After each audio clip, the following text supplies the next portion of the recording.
Hello everyone, I am here to help you today. I know you use this video to fall asleep, so before that, like the video and subscribe to the channel. Get comfortable and relax. Story 1. The Man Under the Hood. It was a long time ago, before cell phones were common and long before the internet could be carried in your pocket. I was in my early 30s at the time, just a regular mother trying to manage life and responsibilities. That day, I had taken my two youngest children, ages 1 and 3, to the pediatrician. The appointment was about an hour away from home, in a rural area where the new clinic had just been built on a quiet spur off the highway. The facility was modern, sleek and remote, tucked away in an area still mostly undeveloped. There were no homes or businesses in sight, just empty lots and the whispering sound of wind moving through dry grass. Because we lived so far away, the office staff usually gave us the last appointment of the day, something I appreciated since it meant we wouldn't be rushed. When we arrived, the parking lot was nearly empty, and I pulled our black Jeep Cherokee into one of the few spots near the front entrance. It was quiet, the kind of quiet that almost hums in your ears. I took the children from their car seats and walked into the cool, air-conditioned office. For the next hour we waited, chatted with the nurse, saw the doctor, and eventually paid the bill. Everything was routine. Everything felt safe. When we walked out, the parking lot was even more deserted than before. The sun was just beginning to dip below the horizon, casting an amber glow across the lot. I placed the kids back in their seats, fastened the belts, and climbed into the driver's seat. I turned the key in the ignition, and nothing happened. Not a single sound. Not even a click. I tried again and again. The same dead silence. My heart sank. After gathering the children again, I returned to the now locked office and knocked on the glass door. Eventually, a staff member let me in, and I asked to use the phone. I located a nearby garage in the phone book and called for help. The man who answered said he could come, but that it might take a little while. I told him my location and returned to the car, rolling down the windows for some airflow as the warm air settled in. The kids were still in their seats, calm for now, and I busied myself digging through bags for snacks and a bottle, anything to make the waiting bearable. Slowly, the lights inside the clinic turned off, one by one. The staff left for the evening. The building fell dark and still. We were alone, truly alone, in the parking lot now. To my relief, it wasn't long before a pickup truck pulled in. A middle-aged man stepped out and gave a casual wave before approaching. He looked a little scruffy, the way mechanics or gas station attendants often do after a long day. Still, he seemed friendly enough, and I was grateful when he smiled and told me he'd take a look under the hood. He opened it and leaned in, tinkering with something. From where I sat in the driver's seat with the door open, I could just see his hands through the space between the dashboard and the raised hood. He didn't ask me to try the ignition. Instead, he said it seemed to be a loose wire. I nodded politely, staying seated, waiting for his signal. More than once he suggested I come over so he could show me the issue, so I'd know how to fix it if it happened again. I laughed and explained gently that I didn't know the first thing about cars, and even if he showed me, I wouldn't understand. He seemed mildly irritated, insisting again that I come take a look. I stayed put, watching him with increasing unease. There was something strange about how persistent he was. His tone, once friendly, was starting to sound slightly annoyed. I remember thinking he might be flirting, something I didn't want to encourage, but didn't want to offend either, especially since I was alone with two small children in a deserted parking lot. The sun was dipping quickly now. The shadows were lengthening. I wanted nothing more than for the car to start and for this whole ordeal to be over. And then, just as abruptly as he'd arrived, the man slammed the hood shut. Without a word, he jogged back to his truck, started it, and peeled out of the lot. My heart jumped. I sat frozen for a moment, completely baffled. Then, headlights swept across the parking lot. Another truck was pulling in. A new man stepped out. He called my name. He looked at me with concern. "Sorry I'm late," he said. "I'm the one you spoke to on the phone." His voice was calm and reassuring. I stared at him, confused. "But wasn't that you?" I asked, gesturing toward the road where the first man had disappeared. He frowned and shook his head. "No, I just got here." He waste time. He pulled out jumper cables, raised the hood again and connected the battery terminals. I returned to the driver's seat, feeling a wave of relief. Soon the air conditioning would be blasting, the kids would cool off, and we'd be on our way. Everything would be fine. But then something even stranger happened. The man walked over to my door and held something in his hand. "Mom, is this yours?" he asked slowly. I looked. In his large hand was an object I didn't recognize. Long, thin and metallic, about 1.5 feet in length. It looked like a strange hybrid between a knife and a pair of scissors, with 2 small finger holes at one end and a narrow sharpened blade. It was covered in reddish dust, almost rust-colored. "It was under the hood," he said. I blinked. "No, I've never seen that before." He nodded slowly, still looking at the object, his brow furrowed. It looked like it had just been placed there, not something that's been riding around for years. It was sitting right on top, fresh. He turned it in his hands. It's sharp too, really sharp. Just recently sharpened, in fact. I felt cold. The first man hadn't had jumper cables. He had never even tried to start the car. He had spent all that time under the hood, asking me again and again to come look at the wires. And now, here was this strange, almost surgical-looking blade. The man said little after that.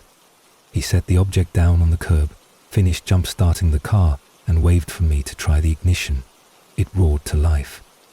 The children clapped and squealed in delight.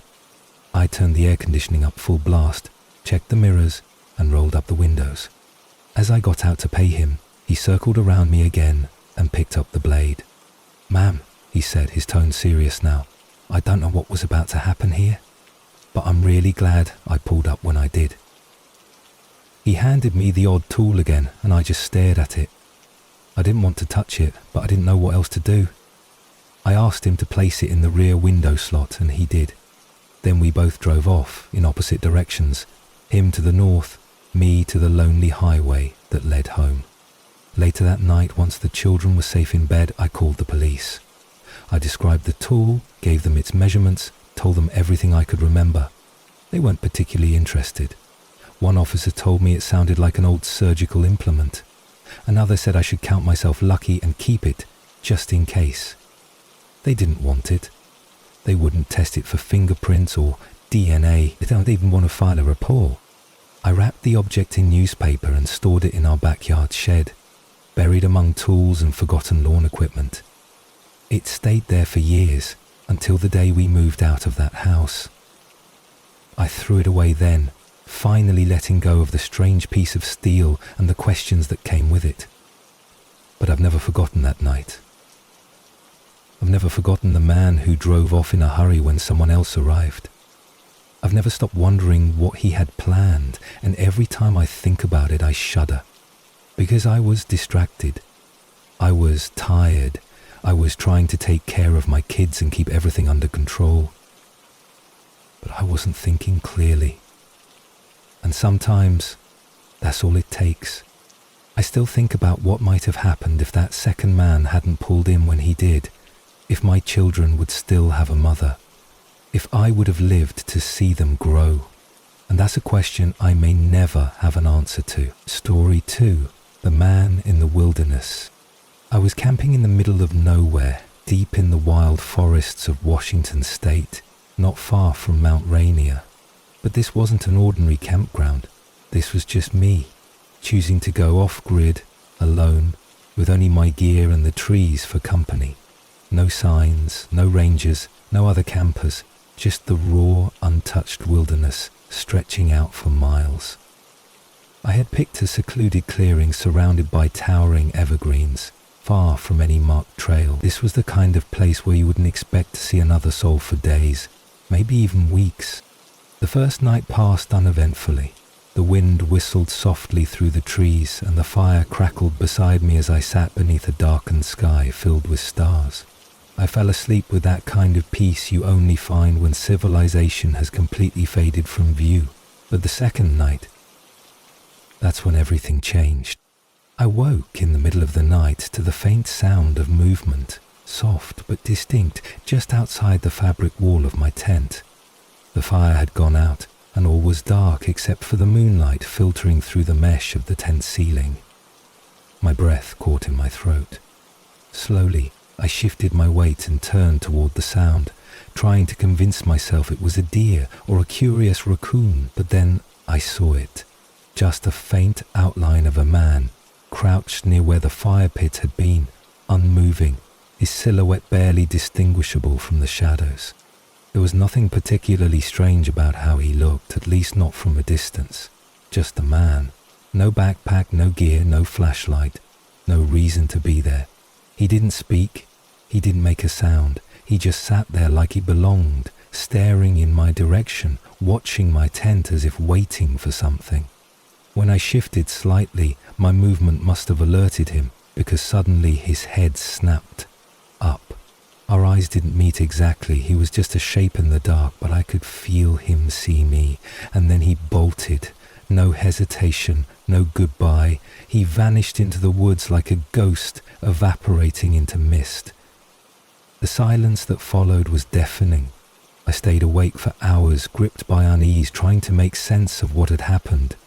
I rationalized it all away. Maybe he was another hiker who got lost. Maybe he was high or mentally ill. Maybe he thought my camp was abandoned. Whatever the reason, I tried to calm myself, to believe it was a strange but harmless encounter. The sun rose, the forest came alive with birdsong, and I managed to convince myself that I had nothing to fear. But I was wrong. 2 days later I had moved on, hiking deeper into the wilderness, covering at least 10 to 15 miles away from my previous camp. The terrain was rough and varied, and I had chosen a path that zigzagged through ridges and valleys, not a straight line by any means. It would have been nearly impossible for someone to predict my route unless they had been following me from the beginning, watching me, tracking me. That night, as I sat beside another fire in a new clearing, I began to hear noises again, not the natural kind. Not animals scurrying through the underbrush or the rustling of branches in the breeze.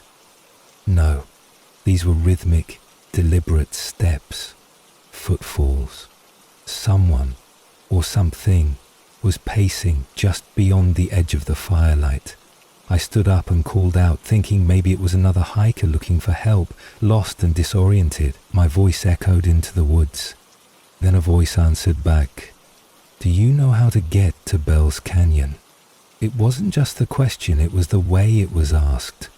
Too casual, too rehearsed. I frowned and said I didn't think that was a real place, not around here anyway. The voice didn't respond directly. Instead, it kept talking, asking other questions. Nonsense questions. Do you think the moon is watching us? What time is it in Paris? Do dogs dream in color? I couldn't see who was speaking. The voice stayed hidden in the trees, just far enough away to avoid the fire's reach, and each time I tried to shine my flashlight toward the sound, the voice barked, "Don't point that here." The command was sharp, almost angry. It made the hairs on my neck stand up. After about 15 minutes of this bizarre back and forth, I began to feel the panic setting in again. Then I caught a glimpse of something, movement. A shadow stepping between trees, and as my light found its target, I froze. It was the same man, the exact same figure who'd been sitting outside my tent 2 nights ago. Same clothes, same face, same cold stillness. When my beam hit him, he didn't speak, didn't move for a heart. Then, like before, he turned and ran. I stood up, flashlight trembling in my hand, and gave brief chase. But the darkness was overwhelming, and after only a few hundred feet, I stopped. Getting lost in these woods would be a death sentence. I knew better. But now, it was no longer a weird story about a stranger near my campsite. This was something else entirely. He had followed me over 15 miles, through winding trails and unmarked terrain. He had tracked me, silently and with purpose, not just once, but now twice. and I had no idea why. The rest of that night passed in restless intervals. I barely slept, jumping at every twig snap and wind gust. By morning, I knew I had to get out. My trip was over. I couldn't risk staying out here with someone like that nearby. I packed quickly, scanning the woods in every direction as I moved. I began the long journey back to my car, backtracking for miles and doubling back often to make sure I wasn't being followed. At times, I would hide behind trees, holding my breath just to see if someone would pass by. But I never saw him again, not with my eyes. Still, the feeling of being watched never left me. That first night hiking out, I heard it again, steps around my tent, slow and deliberate, like someone walking in circles. I mustered the courage to check with my flashlight, but there was nothing there. No footprints, no rustling brush, just empty night. The next night, I heard what I initially thought was an animal, a low, distant howl, but it wasn't quite right. It sounded practiced, like someone mimicking an animal. The call repeated, growing slightly closer, and I realized with horror that it wasn't an animal at all. It was a person, pretending. I nearly cried when I finally caught sight of my car through the trees, parked alone at the trailhead, the same way I had left it. I ran to it, tossed my pack in the back, and locked every door the moment I got inside. I sat there for 10 minutes, hands on the wheel, eyes scanning the tree line, expecting to see him watching me one last time, but he never appeared. To this day, I have no idea who he was or what he wanted. Maybe he was mentally ill, maybe he was dangerous, maybe he was something else entirely. All I know is that he followed me, silently and purposefully, through miles of unmarked forest. He never spoke unless hidden, he never approached unless unseen, and he never, ever let me see him for more than a moment. It's hard to explain how truly terrifying that kind of silence can be. Not the silence of nature, that kind is beautiful, but the silence of a person who is close enough to reach out and touch you, yet says nothing. Who moves like a ghost, waits like a hunter, and disappears like smoke the moment you try to confront him. Even now, years later, I don't go camping alone. I stick to designated campsites. I don't venture too far off trail, and when I sit by a fire at night, I always check the darkness beyond the light. Because somewhere out there, maybe still wandering the woods of Mount Rainier, is a man who doesn't speak, doesn't carry a backpack, and doesn't make mistakes. A man who follows silently and watches in the dark. And I pray I never see him again. Story 3, The Vanishing Father and the Phantom Agents. It happened over 3 decades ago in East Texas, during a strange and unsettling chapter of my life. I was 22 years old at the time, living at home with my mother while working full-time as an overnight disc jockey at a local radio station. My shift ran from 10 p.m. to 7 p.m. a.m., and the world during those hours had always felt a bit different, quieter, eerier, more detached from everyday life. My middle brother was 19, living in a nearby apartment with a friend and holding down a job at Dairy Queen. Our youngest brother, just 9 at the time, still lived at home. Life wasn't perfect, but it had a rhythm, a kind of sleepy consistency, even if it was occasionally disrupted by the erratic presence or absence of our father. Our dad had always been somewhat of a shadowy figure. He wasn't exactly absent, but he was never fully there either. He was a gambler, one of the key reasons our parents divorced when I was 16. He floated in and out of our lives like a ghost, disappearing for months at a time and then showing up again with a smile and a pocket full of money whenever he won big. He didn't come around when he was broke. That was just how he was, fleeting, unpredictable and mysterious in ways that only became more troubling as time passed. At one point he claimed to be working as a shuttle driver for a local hotel, which seemed simple enough. But then he told us that this job was just a front. He said he was actually working for organized crime. He explained that his real responsibility was to pick up fugitives who were running from the law and transport them discreetly to the hotel, where they would hide for a while before moving on. He claimed not to know the full details of where they went next, just that it wasn't his concern. My brothers and I didn't take any of it seriously. Our dad had always been a storyteller, the kind of guy who turned mundane errands into tales of intrigue.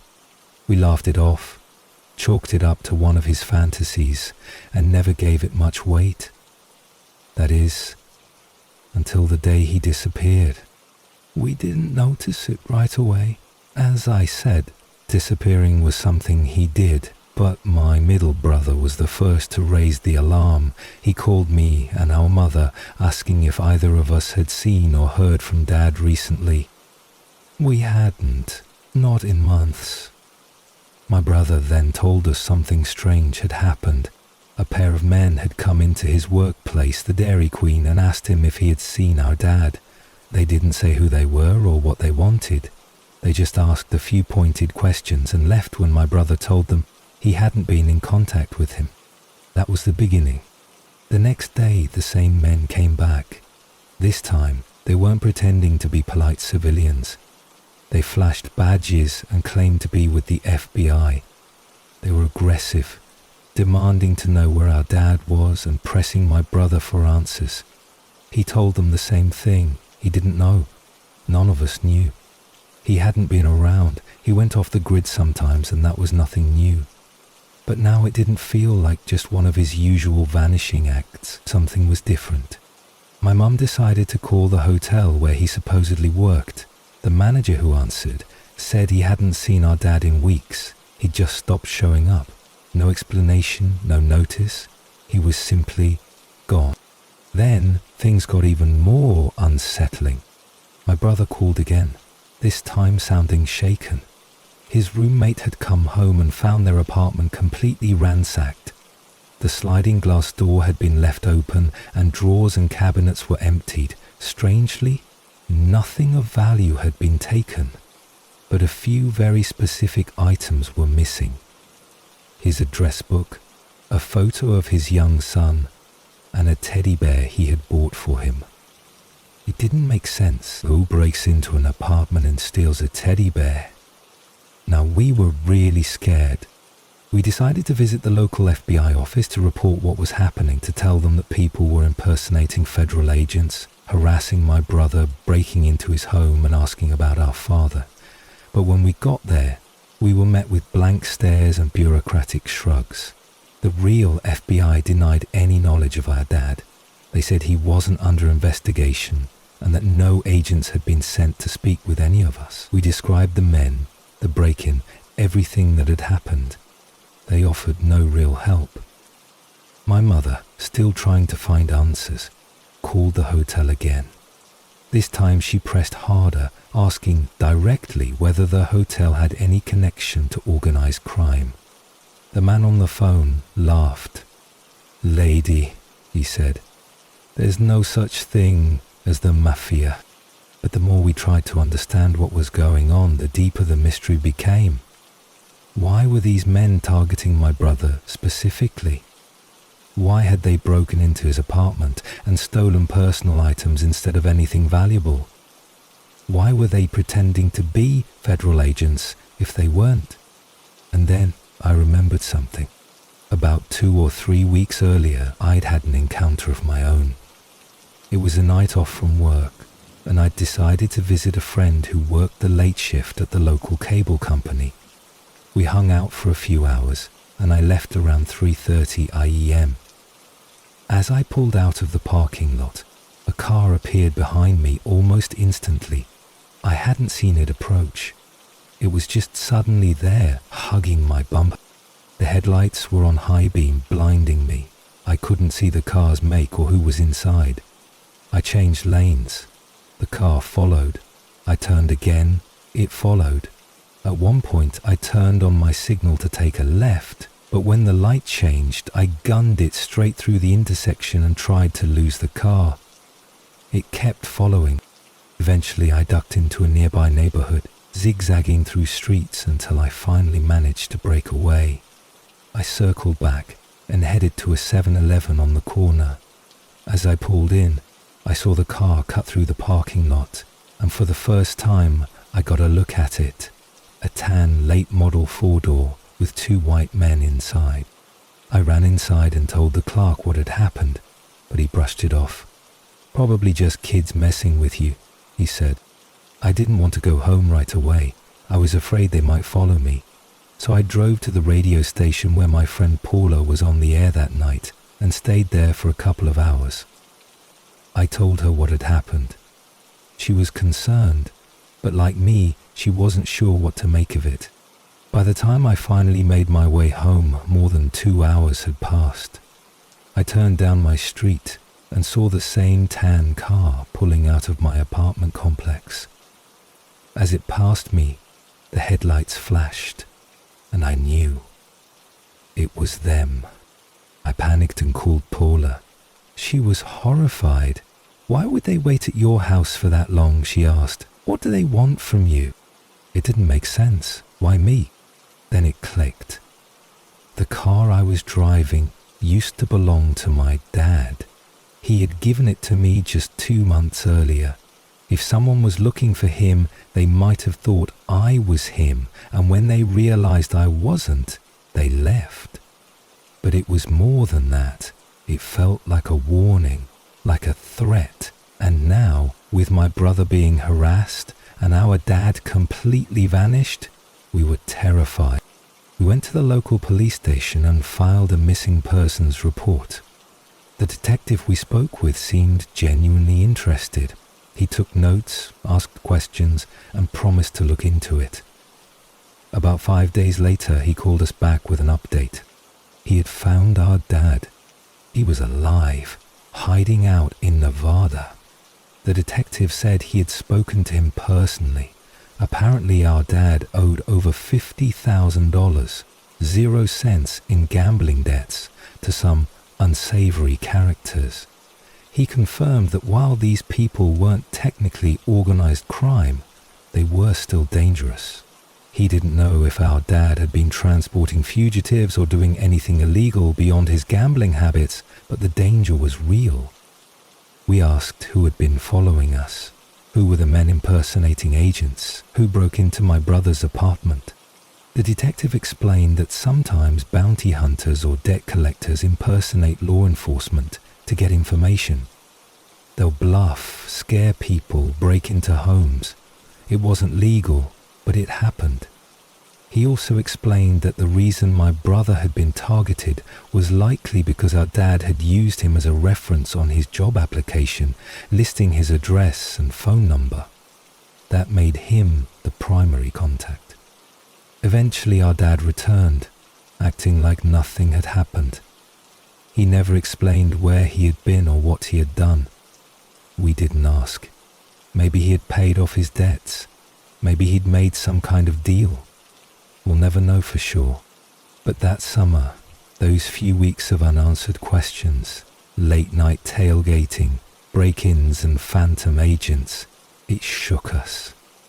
It changed how we saw our dad. It changed how we saw the world. And it reminded us that sometimes the strangest stories don't come from movies or books. They come from your own life. Story 4. The Shadow in the Mirror. I had never heard of shadow people before. Not as a concept, not as something that people whispered about online, not even in passing conversation. But I remember the first time I typed the words into a search bar, just 2 words, shadow and happened. I wasn't even sure what I was looking for. I just knew something had occurred that I couldn't explain, and I needed a name for it. What I found chilled me. I scrolled through page after page of people describing entities cloaked in darkness, sightings that took place in the corners of vision, shadows that darted away when directly looked at. But my encounter? It wasn't like that at all. Mine didn't hide. It didn't fade into the periphery. Mine stood right in front of me, in full view, in the light of day, so close I could have reached out and touched it. I was 12, maybe 13. It was a Saturday morning, and like most weekends, I had slept in. No school, no alarms, just the familiar warmth of a lazy day.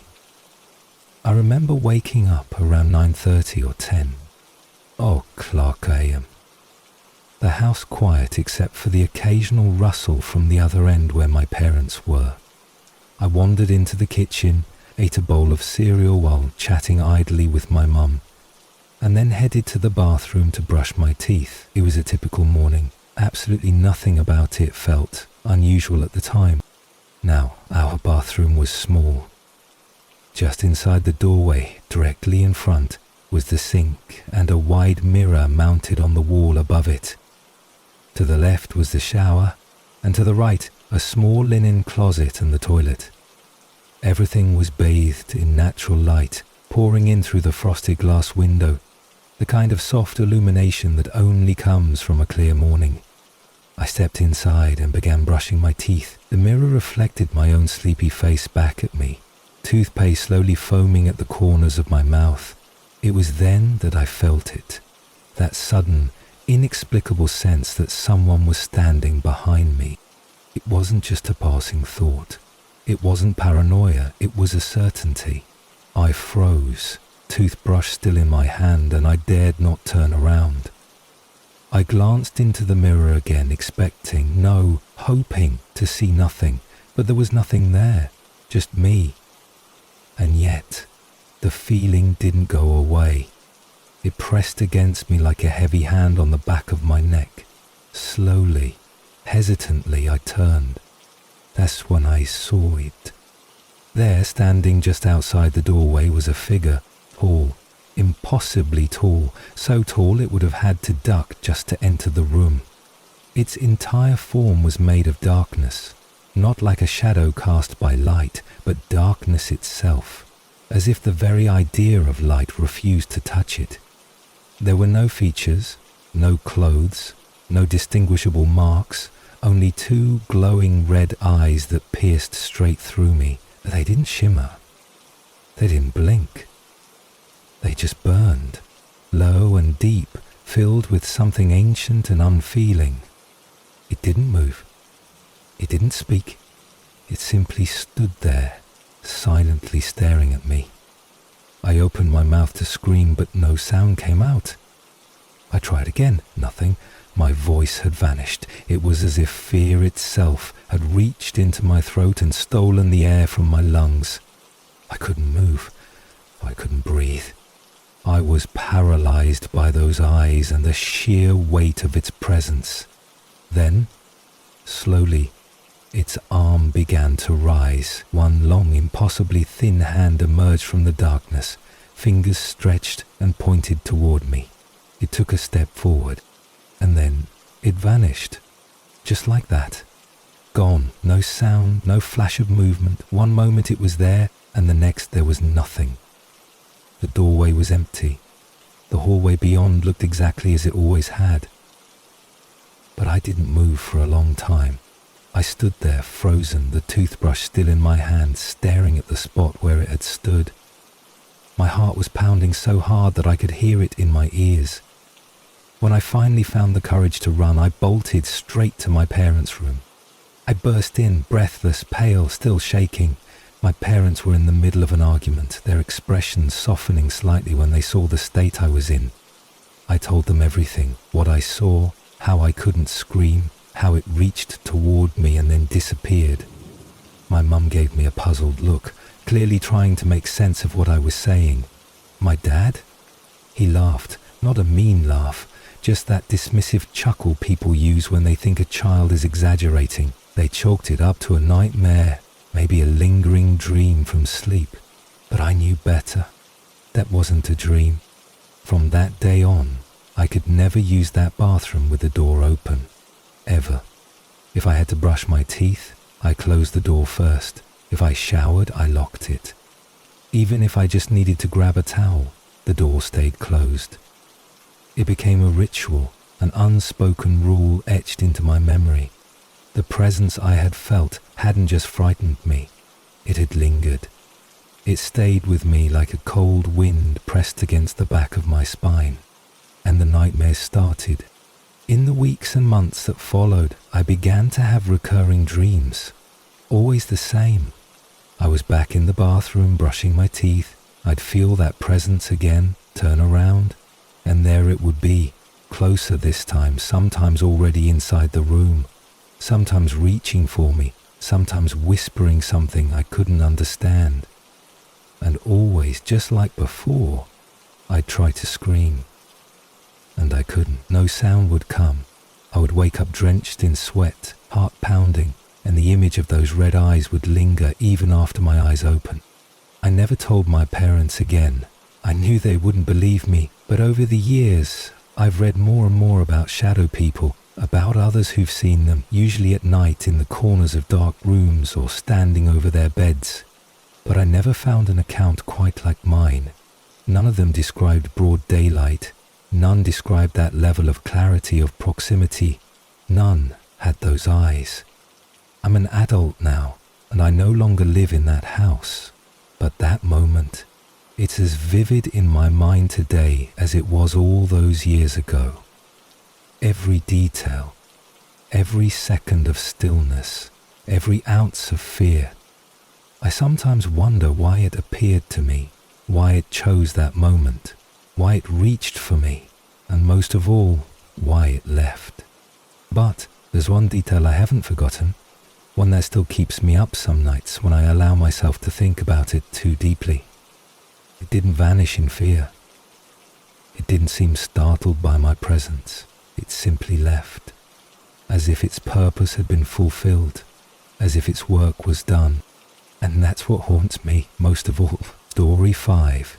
The Man Selling Cookies. It was a quiet evening, one of those peaceful rainy nights that blanket the world in a hush. I was 11 years old at the time, old enough to understand when something felt wrong, but young enough to still believe in the safety of home. My younger brother was with me. He was 7 and we were alone for a few hours while our parents were out. It wasn't unusual. They trusted us. We were good kids. It was just the two of us, curled up in the front room, reading books by the warm glow of a standing lamp. The house was dim otherwise, quiet except for the gentle drum of rain against the windows. The front door was just a few feet away, its large side window and open blinds offering a clear view of the porch and the front yard beyond. It was around 9:00 p.m., far past the time anyone would reasonably knock on someone's door, especially during a heavy downpour, and yet, that's exactly what happened. The sound rang through the house, sharp and deliberate, followed by a quick buzz of the doorbell. It startled us both.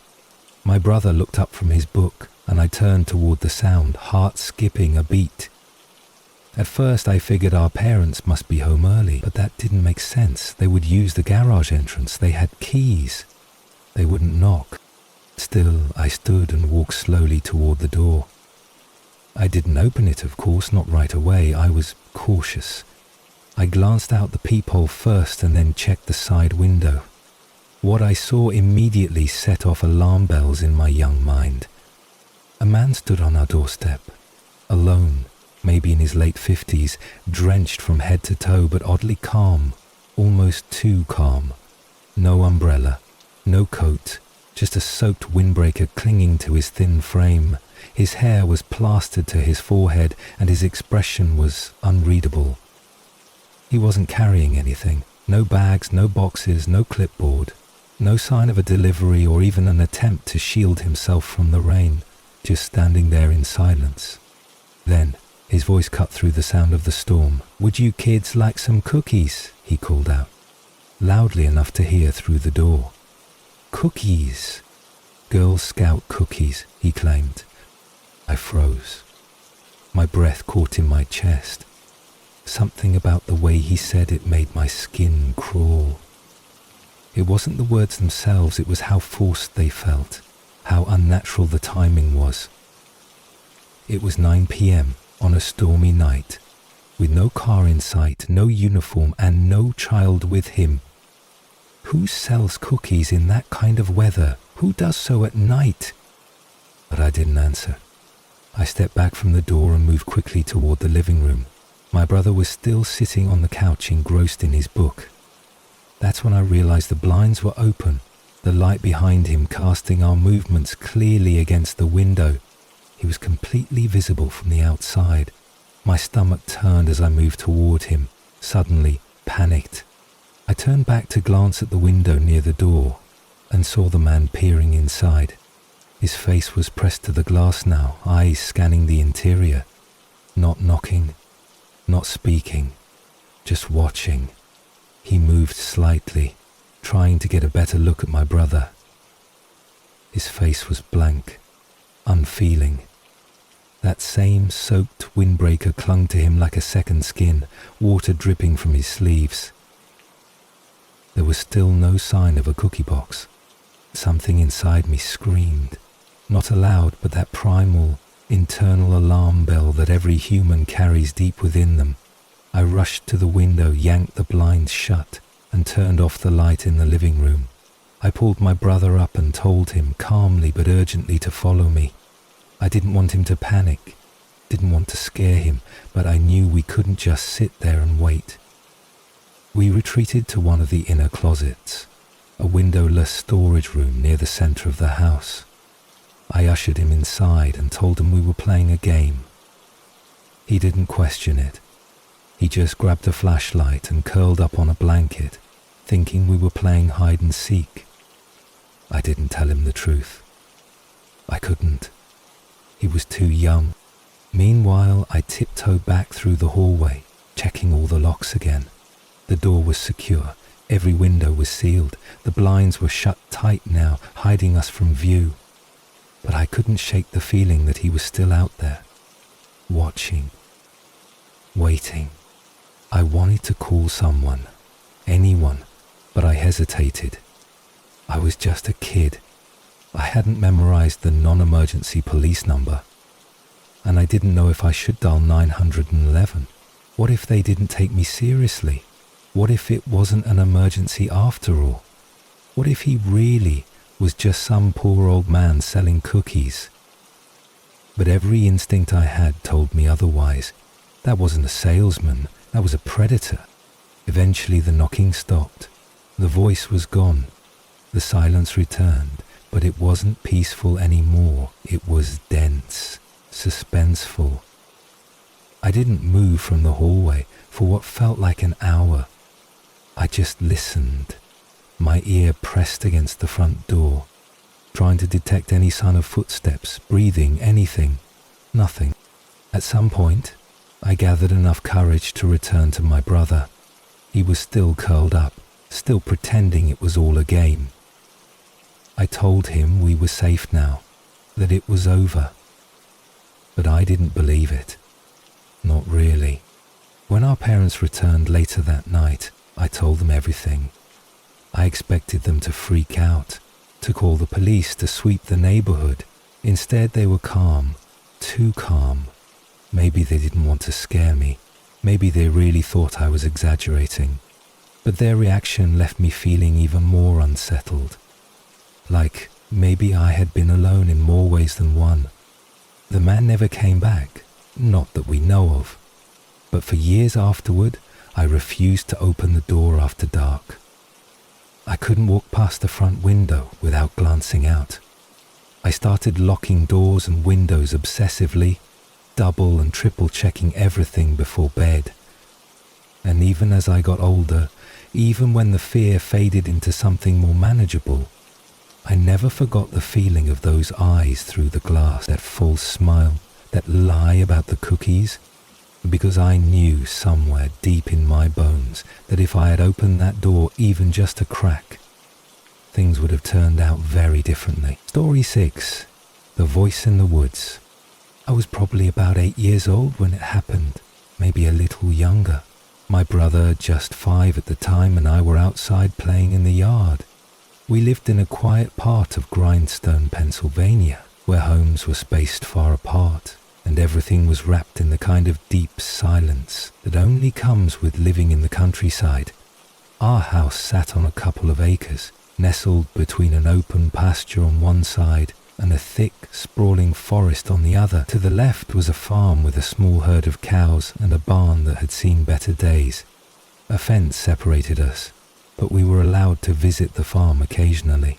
On the opposite side, the forest loomed, dense, dark and quiet, with pine trees that reached toward the sky and swallowed all sound when you stepped beneath their branches. Growing up there meant growing up with a certain awareness. Our dad was an avid hunter, and from an early age he taught us to be cautious, not just about strangers, but about animals too. Bobcats, coyotes, and snakes that sometimes wandered a little too close to home. He taught us to pay attention, to stay within sight of the house, and to never, under any circumstances, venture into the woods alone. It wasn't about legends or ghost stories. It was just practical wisdom, and we listened. At least, we usually did. That day, I remember the sky being clear.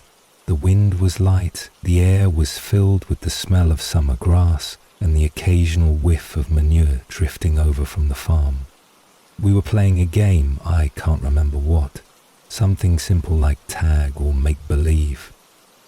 My brother had wandered off into the house, maybe to grab a snack or use the bathroom.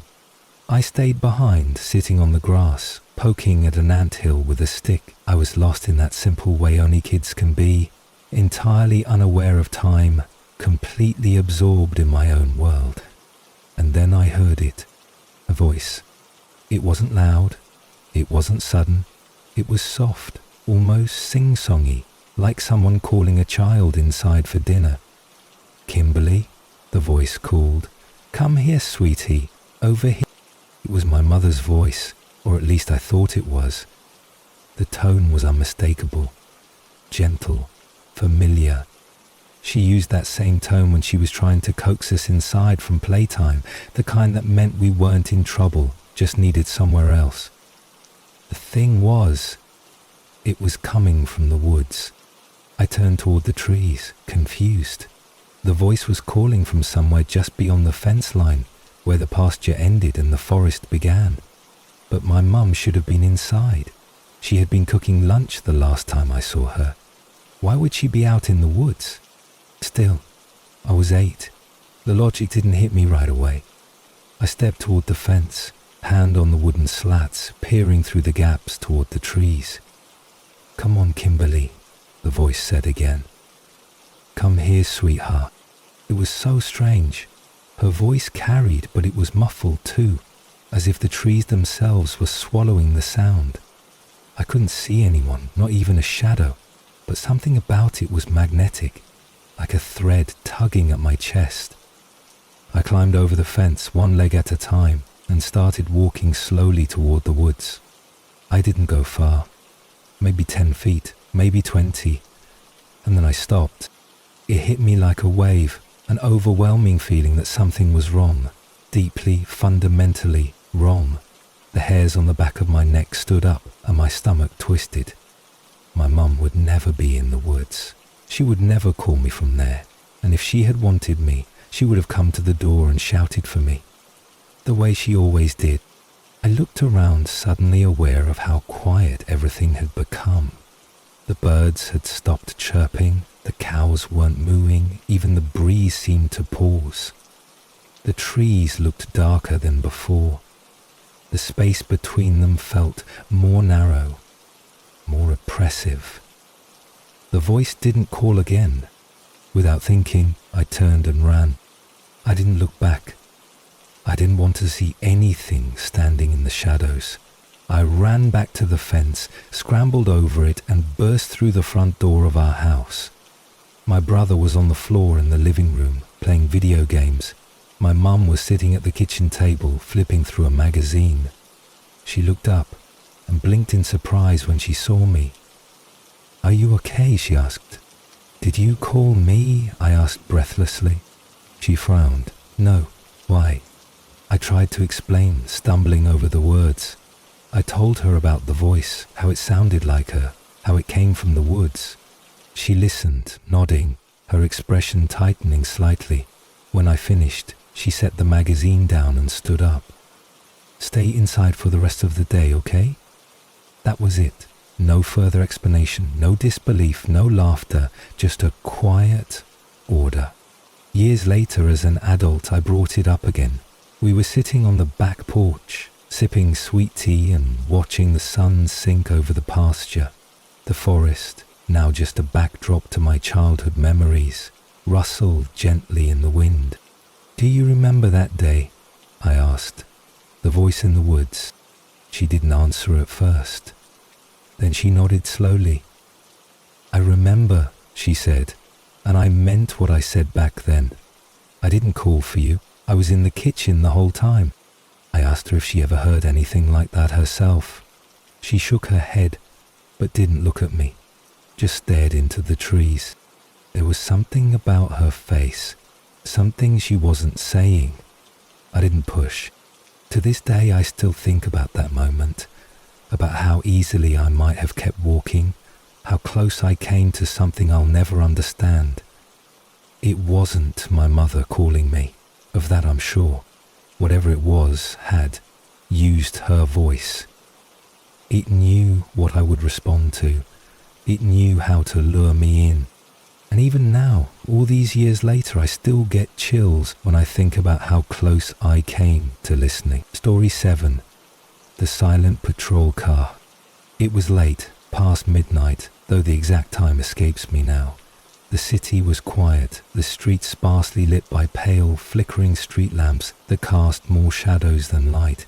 I was driving home from a friend's place, just a routine trip down familiar roads that curved through the quiet suburban stretch I had moved to not long ago. The rain had stopped earlier that evening, leaving everything damp and glistening under the hazy yellow glow of the few remaining lamps that hadn't burnt out. Traffic was non-existent. Not a single car had passed me for miles. Just me, my headlights, and the gentle hum of tires on wet pavement. I was tired but not disoriented. It was one of those long days where you feel the weight in your bones but your mind is still sharp. I had the radio on low, more for company than entertainment. The road was straight and familiar, winding past darkened houses and stretches of empty sidewalk. I was less than 10 minutes from home when I noticed it. A patrol car creeping up behind me in my rearview mirror. At first, I didn't think much of it. A cop on night patrol, maybe just doing a routine cruise. But something felt off.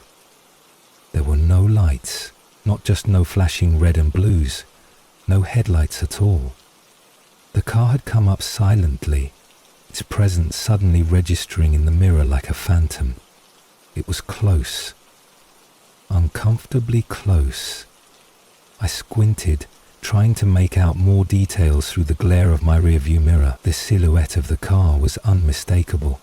A standard-issue police cruiser, black and white with the familiar spotlight attached to the driver's side mirror. But the windows were tinted too dark to see inside.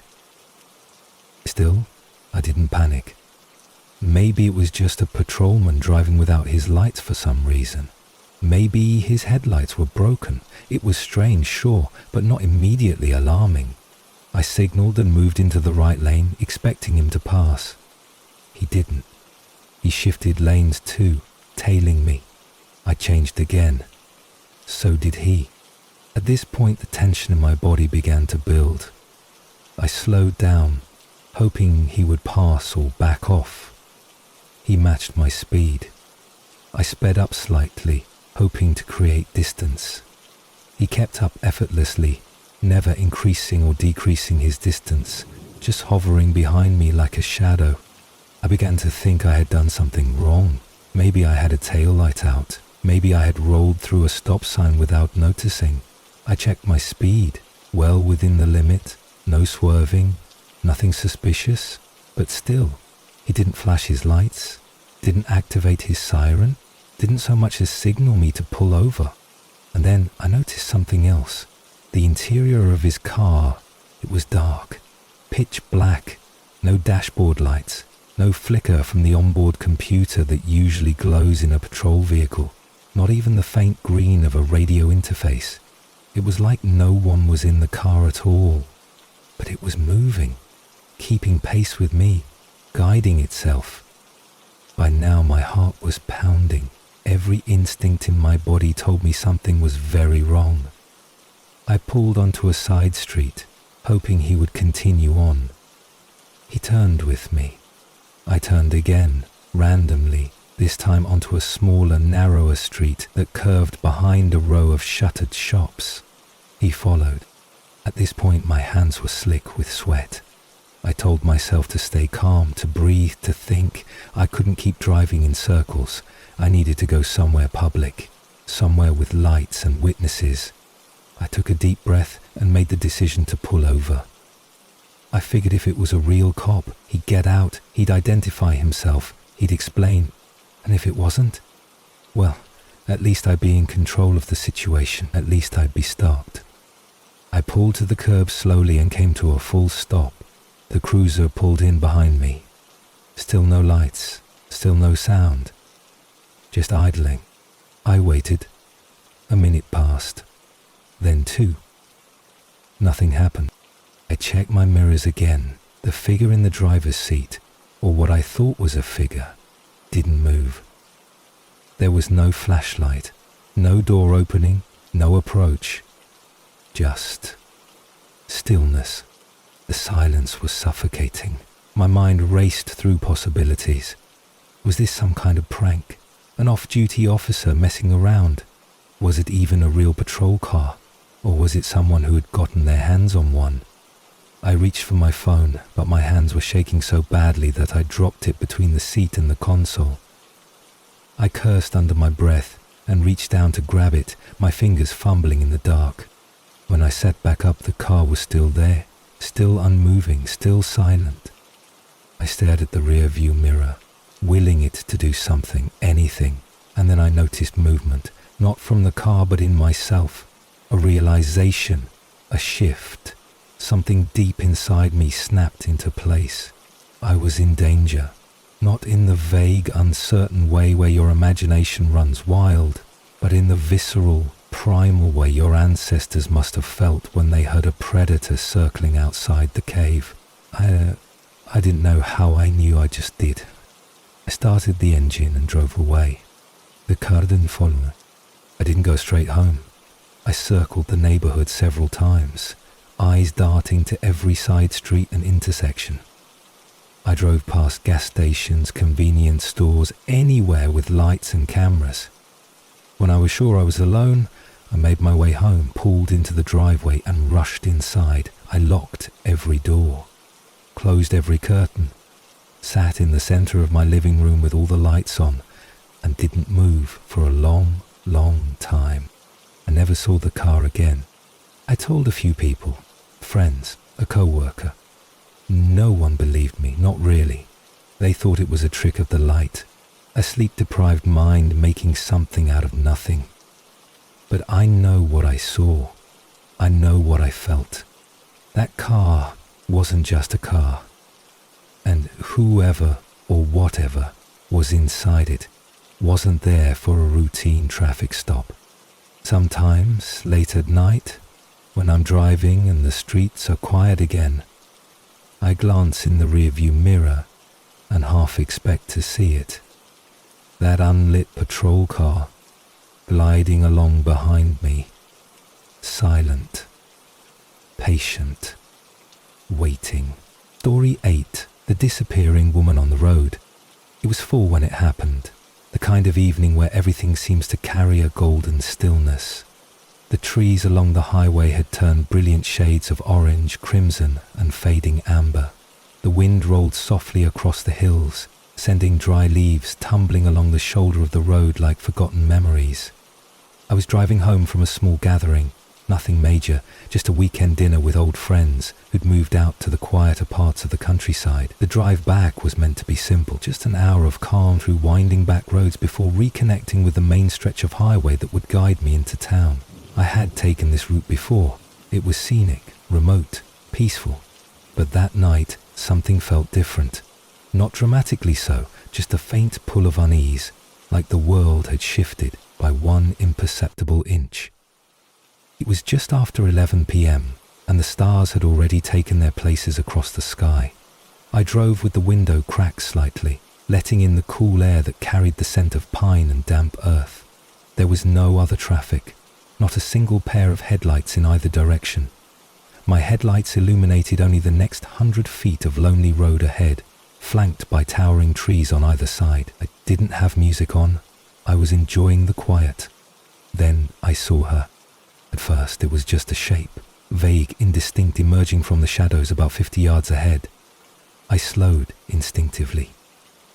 The figure was walking along the side of the road, barely visible in the pale glow of my headlights.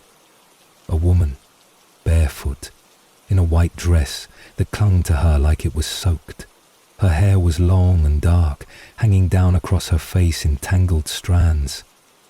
She wasn't hitchhiking. She wasn't signaling for help. She was just walking slowly, deliberately, with her arms hanging loosely at her sides. I slowed the car to a crawl and moved slightly to the left, giving her space. As I passed, I glanced to the right to get a better look at her. Her head was down, her shoulders hunched. She didn't look up as I passed, didn't flinch, didn't react at all. She didn't seem hurt. She wasn't limping, she was just there, moving forward step by step, like she belonged to some rhythm I couldn't hear.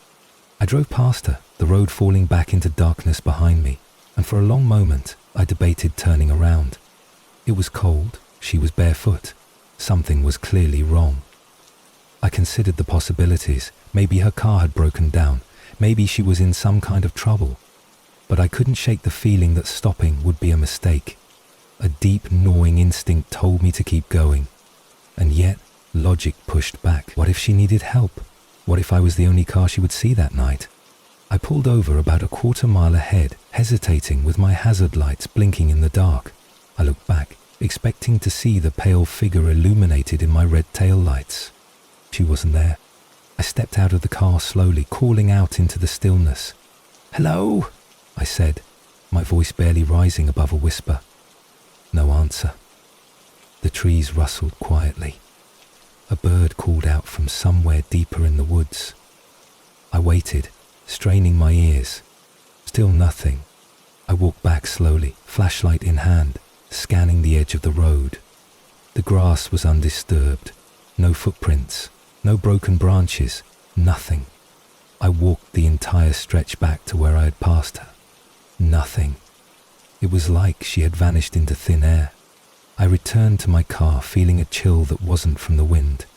I told myself I must have imagined it. Maybe I was tired. Maybe it was a trick of the light and shadows. Maybe it was nothing at all. But then it happened again. Exactly 1 week later, I was driving the same stretch of road, this time earlier in the evening. The sun had just dipped below the horizon, and the sky was painted in muted shades of violet and rose. I hadn't meant to take that route again, it just sort of happened. I had left work later than expected, missed my usual turn, and found myself winding down the same path, past the same trees, into the same quiet. And there she was. Same woman, same dress, same slow, steady walk. This time, I didn't stop. I didn't even slow down. I passed her, quickly, keeping my eyes forward, my hands tight on the wheel. My heart was pounding. When I finally dared to look in the rearview mirror, she was gone. I didn't drive that road again for a long time. Months passed, the winter came and went, and by spring I had mostly convinced myself that I had imagined it. Maybe it was a local woman with some issues. Maybe she just happened to be out walking twice. Still weird, but not impossible, not supernatural. I tried to rationalize it, tuck the memory away like a fading dream. Then, one evening, I was having dinner with an older colleague at a diner near the edge of town. We were trading stories, just killing time. He had lived in the area his whole life and knew every back road, every forgotten landmark. I mentioned the road, the one that curved through the woods and connected the two highways. His expression changed. "You've seen her too," he said quietly, setting down his coffee. My skin prickled. "You mean the woman on the road?" I asked. He nodded. "Yeah, long dress, soaking wet, walks like she's been doing it for years." He told me that he'd seen her once back in the ATS. Said she looked like she'd just crawled out of a lake. Said she stared at him as he passed, and when he looked back she was standing in the middle of the road still dripping. He swerved, panicked, nearly crashed into a ditch. "She's not alive," he said simply, as if it were a fact, not an opinion. I asked if anyone knew who she was. He told me there were stories. An accident, maybe. A woman drowned in the creek nearby. A lost soul searching for someone. But no one really knew. And not everyone could see her. Only some did. Those who were alone. Those who were paying attention. After that, I started digging. Old newspaper clippings, local legends, internet forums. I found a small article from 1973. A woman named Evelyn Hart, 26, reported missing after her car skidded off the road during a thunderstorm. They found the wreckage 2 days later, half submerged in the creek, but her body was never recovered. Locals say the current could have swept her miles downstream. Others say she was never in the car when they found it, that she had simply disappeared. I don't know if it was her. I don't know if it matters. But I do know this. I saw her again. Not on the road this time. It was a foggy night, nearly a year after the first sighting. I was driving home through a different route, one that passed close to the same woods but avoided the stretch where I'd seen her. The fog was thick, so dense I could barely see 5 feet ahead. I was inching along, windshield wipers working overtime, when I noticed something move past the passenger window. A shape, a blur, just outside the glass. I looked. She was walking beside my car, right there, her face inches from the window, staring in with eyes so empty they felt like mirrors. Her skin was pale, too pale, and her hair still hung in wet strands. I couldn't scream, couldn't move, could only stare back, and then she was gone. I slammed the brakes, heart racing, breath catching in my throat. But there was no one there, just the fog. Just the trees. Now, I avoid that whole part of the county. I don't take those roads. I don't drive at night if I can help it. But sometimes, I still feel her. Like she's nearby, watching, waiting. And every time it rains, I check the rearview mirror just in case.